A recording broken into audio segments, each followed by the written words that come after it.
बंगाल में द्वैध शासन नवाब नजमुद्दौला के समय 1765 में लागू किया गया। इस व्यवस्था के तहत दीवानी अधिकार तो कंपनी के पास रहा, किंतु प्रशासनिक उत्तरदायित्व नवाब को दिया गया। इस प्रकार एक ही प्रांत पर दो शक्तियों का शासन मौजूद था। अंग्रेजों के पास केवल वास्तविक शक्ति थी, जबकि नवाब के पास केवल उत्तरदायित्व था। द्वैध शासन क्यों लागू किया गया? इनके कई कारण हो सकते हैं। पहला, कंपनी द्वारा बंगाल की सत्ता पर प्रत्यक्ष नियंत्रण करने से उन्हें जन असंतोष का सामना करना पड़ सकता था। इससे अंग्रेजों के आर्थिक लाभ बाधित होते। अतः आर्थिक लाभ लेने के लिए द्वैध शासन को लागू किया गया। दूसरा कारण, प्रत्यक्ष रूप से कंपनी द्वारा सत्ता प्राप्त करने पर बंगाल के अन्य यूरोपीय व्यापारियों के विरोध का भय था। वस्तुतः उन्हें कर देने के लिए बाध्य करने पर संघर्ष हो सकता था। अतः इस संघर्ष से बचने के लिए द्वैध शासन लागू किया गया।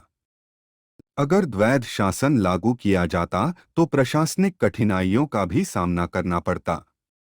और यदि मान ले कि कंपनी बंगाल की सत्ता प्रत्यक्ष रूप से अपने हाथ में ले लेती तो ब्रिटिश संसद कंपनी मामले में हस्तक्षेप करते हुए उस पर नियंत्रण बढ़ा सकती थी।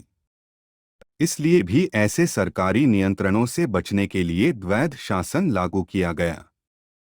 द्वैध शासन का परिणाम, कंपनी के अधिकारियों में उत्तरदायित्व न होने की वजह से कानून व्यवस्था कमजोर हुई, जिससे बंगाल में अव्यवस्थाएं फैलीं।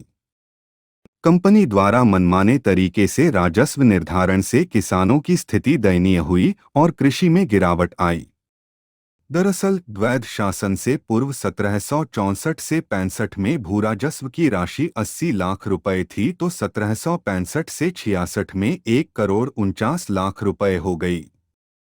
कंपनी के कर्मचारी निजी व्यापार पर अधिक बल देने लगे, अतः कंपनी के व्यापार पर प्रतिकूल प्रभाव पड़ा।